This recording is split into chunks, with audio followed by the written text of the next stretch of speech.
from under the totem pole. Yeah, bringing it to you live.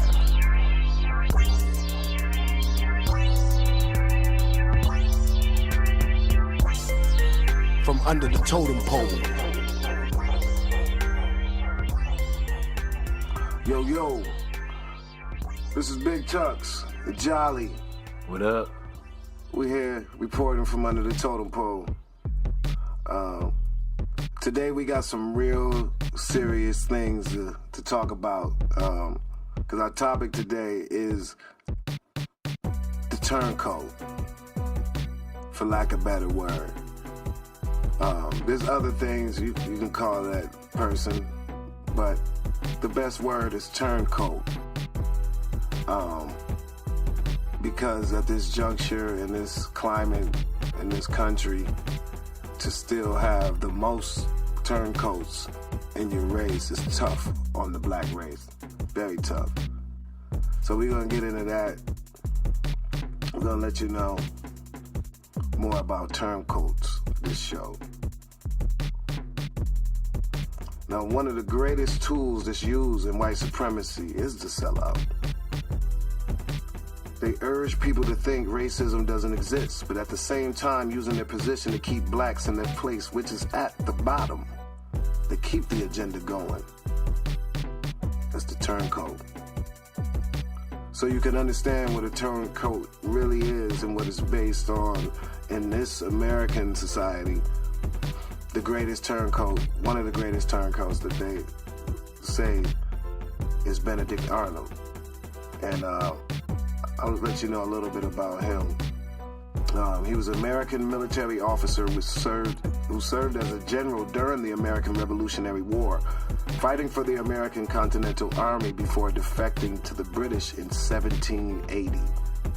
George Washington had given him his fullest trust and placed him in command of the fortifications at West Point, New York. Arnold then planned to surrender the fort to the British forces, but the plot was discovered in September 1780, and he fled to the British. His name quickly became a byword in the United States for treason and betrayal because he led the British Army in battle against the very men whom he had once commanded. That's Benedict Arnold. So that's what we're dealing with. And the sentiment that I used to hear in school was, you know, and after school too, that, you know, that's used as a very bad person, the worst of the worst. But it's crazy that in America, it seems like black people are forced to embrace their turncoats. MLK, and it's a full-fledged business. Like, black people won't even admit it to themselves. You know, this is a tough topic. There's things that people have to do they don't want to do. You know, you try to do, the people that are conscious, you try to do as little as possible, you know, to not be that. You know, but understand, to keep things going, you need more than half. You need 2/3 to keep things going or more. So understand that piece too. It is a serious business. Because, you know, nobody else snitches on themselves except us. You know, when you really look at it.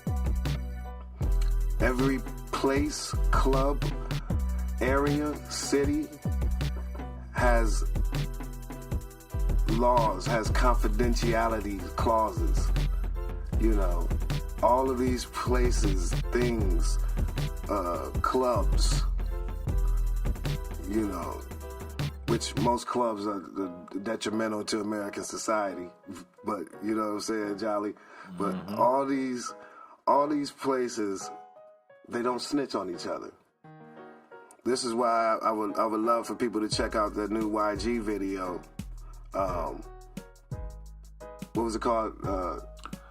Stop snitching. Stop snitching. Yeah, it's dope. Like, they had a sketch in the beginning where the turncoat out of the slave group was ready to sell them out for soup and potatoes. You know, soup and potatoes. Freedom to him wasn't as good as soup and potatoes. And he could have got soup and potatoes from some other place. He just wanted it from Massa. That's really the essence of that, you know, and the psychological breakdown of that thought. And a lot of people said that he wrote the song to Tekashi 6ix9ine, you know, with all the dry snitching that he did, you know, and try to make it cool, you know, and understand in a nutshell the Tekashi 6ix9ine story is just like this. Like there was this cat who happened to be Latin. He hung around a lot of cats that happen to be black, right? Now all of these cats are looking at football numbers, and he's probably gonna get out in a year or so. Think about that. And also compare that in the whole scheme in view of, I know there are good people out there in the world, and I know they just, you know, they want us all to live together, but how can we live together when things like that happen and nobody says anything? You know? But he's Tekashi 6ix9ine single-handedly has ruined a lot of black people's lives, whether intentionally or not. You know, and that's someone that's outside of the black race that came into the black race to destroy it. Now, I don't know if that was, you know, like I said, I don't know if it was intentional, but that's very dangerous. But, and to the non-black allies, y'all have to understand what a sellout is, what a turncoat is, you know, what a coon is. And you gotta shut that flow down. Don't give them a job, and don't act like you don't know what that character is. Like, there was a movie, Django Unchained. There's a character played by Sam Jackson. Steven was his name. And he was basically the secondary antagonist, later true main antagonist of the Django Unchained. Being a senior house slave, more respected than the rest, Stephen personally views himself second only to the white man, with his fellow black people beneath him. A lot of people who saw that movie, the Django, they said that his character like haunted them, you know, because it's real. You know, John Henry Clark, he said, "We have no friends." And, you know, it's sad to say, you know, we are split. Like, we, you know, the black race, sadly, you know, it's lost in the minority, the persons of color, the diversity. To me, a lot of times when I hear those words, it means anti-black, you know. And to the non-black allies, if you want to do something, that's what you have to change. You know, that system. You know, that's what you do. Because that's what black people are fighting every day. We live in a color-based system, and you get to see evidence of this over and over again. But I'll bring up two cases so you can see how this world operates. Let me know if I'm leaving anything out, Jolly. How am I doing? Fine, perfect. All right, so we're going to roll on to Minneapolis police officer Mohammed Noor. He killed an unarmed Australian woman named Justin Damon, white lady. And he was found guilty of third-degree murder and second-degree manslaughter. He's facing 30 years in prison. It's been reported now that Damon's family will receive a settlement of $20 million, which is nearly 7 times larger than Philando Castile's family. Actually, if you add up like the last known 7 murders by some of these police officers or race soldiers whichever they may be. It trumps that number. It's more than that number. It adds up to more than all of their payouts all together. So, we have to take that into consideration. How he's not protected by the blue line. Which as soon as I was watching the case to see, like, okay, this is the point where they'll step in and protect him in this kind of situation, because it's very similar to other situations where black people got murdered, except it was not on tape, So it was another cop in Georgia. His name was Corone Robinson, and after revealing his relationship that he was dating a white female officer, they fired him. So he's now filed suit against the city of Darlin and his police department. The sad thing is, when you watch the story, I watched the Channel 2 News, he saw the flag. He had no problem with coming back to work. It was cool. When the beef was aimed at other black people, possibly, which is what I seem to think at some police station, not all, but he didn't have a problem with that. When it turned around and came to him, now he's up in arms. Now he's heartbroken. Now he's downtrodden, right? Sad thing, he probably won't win the lawsuit, and the chick he was trying to date left him. Goes to show you what love is. I don't think that was love, But that's just to show you how they handle black cops is different than they handle white cops. If I'm wrong, let me know. My name is Big Tux. I don't know nothing. Jolly's in the building. Yes, sir. So, there's a lot of entertainment and got figures and athletes, that we really don't even need to get into, because they really, are not worth even touching too long.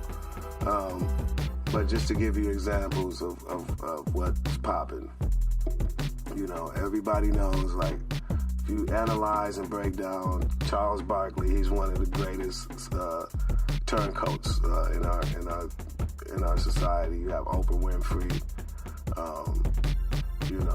I don't even need to get into Oprah Winfrey. Like, if you look at a lot of the movies that Oprah played, and you see her sentiment, she's sending a message, a strong message to black people in every role that she plays. And it's not a good message. And she already told black people, fuck you, when she didn't open up a school in the U.S. and basically said, your kids ain't shit. But y'all still follow behind her because it's so attractive to follow the coon and the sellout and the turncoat. Also didn't mention Bill Cosby. If you understand and you remember, he was on tour talking bad about black people.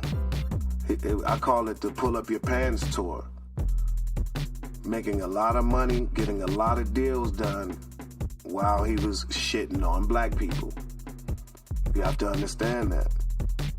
Now, I don't believe that he's guilty of all the things they say he's guilty of. I'll tell you that. But he sold his people out. I also can't forget about, Shaq. He just did the deal with Krispy Kreme. And they just also announced that they were funded by Nazis. Started by Nazis. God. Now, how much does it cost to open up a donut shop, Shaq? You can't get your own?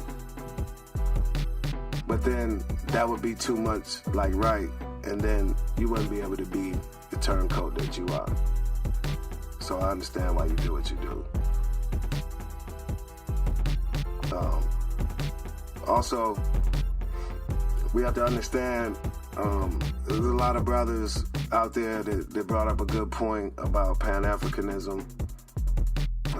It's not what it's supposed to be with black people from the U.S., black people from the Caribbean, black people from Africa. It's not that bond that's supposed to be there. And so I see that they draw many lines and many divisions amongst black people and minority groups throughout, you know.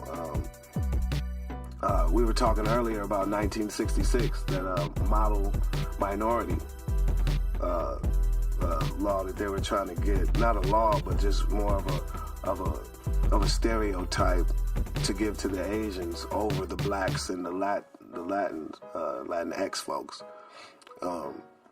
And so what ended up happening is everybody started dividing.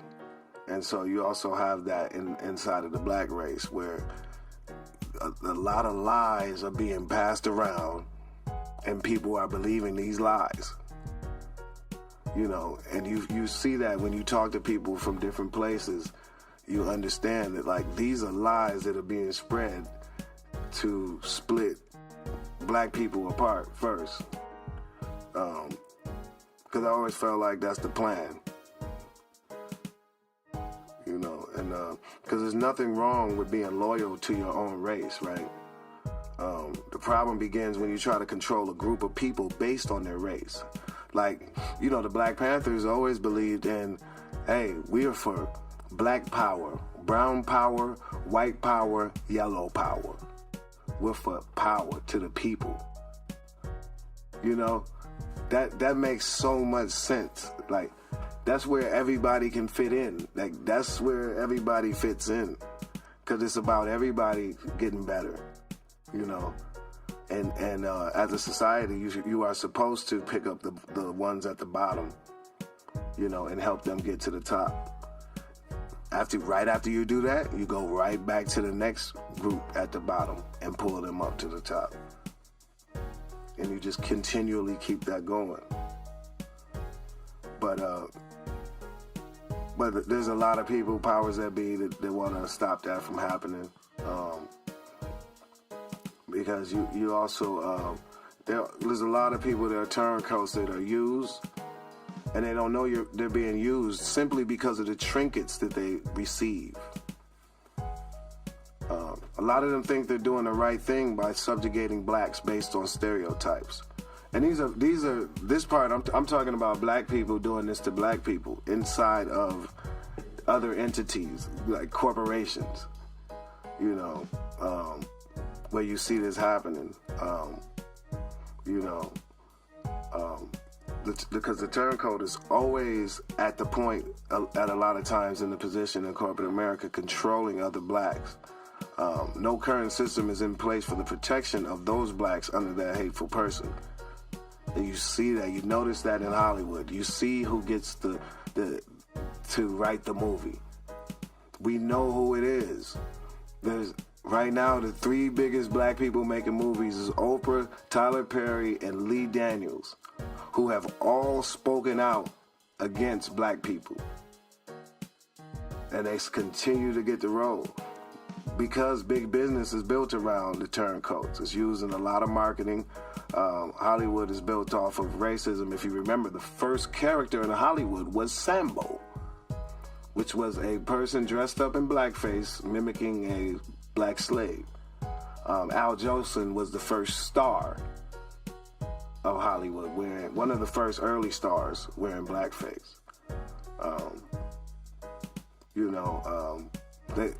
Everybody, and I understand, like, when I talk to people of different races, I understand sometimes why they think that it's not as bad as it is for black people. Because a lot of turncoats always appear nice. That's the prerequisite. You know, you got Uncle Ben, Popeye's lady, you know, just smiling. Anybody black in the McDonald's commercial. You know, Tiffany Haddish handing out the fried chicken at the what is it? I don't know, the stupid, silly dress-up gown thing. you know, just for more time in the game, you know. And it's crazy, talking about Tiffany Haddish, Cat Williams already tried to explain that to black people in the interview. Simple and plain. Because her character is a caricature of something that we don't even fuck with. You know, it's something that was forced upon us. That's not even us, who she's being. You can argue with me if you want, but that shit is bullshit. But as long as there's a check, there will continue to be people like her, you know, just the worst of the worst, like, you know, Tiger Woods. You know, you got groups of people that think, you know, black people are just finished. You know, and it's because of them. You know, we have no hope because of them. You know, they're politicians. You know, they haven't passed one law to protect one black person. You know, they passed laws specifically to protect different groups of people. But no law has been passed to protect one black person. So with that being said, you have to understand, like, it's a tough world. But that's just to explain to you that what a sellout is, what a turncoat is, what a coon is. Just real briefly to let you know, like, yo, this is what it is. So if anybody wants to move forward and act like that person doesn't exist, you got a problem, because I put it out there. This is what the Black Turncoat is. One of the worst persons in this society that has to be stopped. I don't know how we do that, but at least talk about them lame cats and air them out. So, you know, you got people making money off of hating black people. Steve Harvey making money being a monkey. You got Martin Lawrence not worried to get to wear, you know, a dress. And all the tons of other ones. Why do y'all have to keep doing that? Why do they have to be so, like Cat Williams brought up a great point in the interview also about the new awkward comedian. Why does the new comedian have to be awkward with glasses? And they all look alike. You know, like even Kevin Hart he's the awkward clowning himself. He don't even have, you know, nothing creative, too creative. Just, I'm clowning myself. I'm just a monkey, like, essentially, like, is what you playing. You wearing a monkey suit for the check.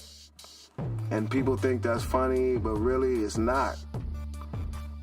It's really not funny, but it's the joke. What's really funny is behind the scenes, how they laughing at us. Yeah, that's true.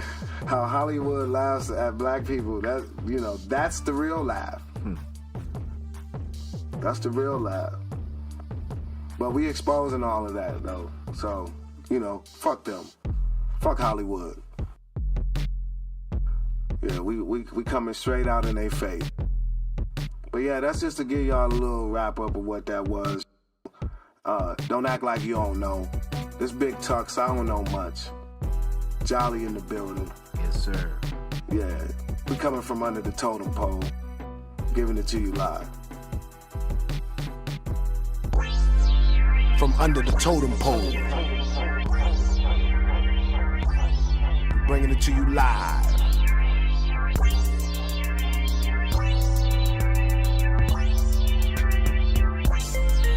From under the totem pole.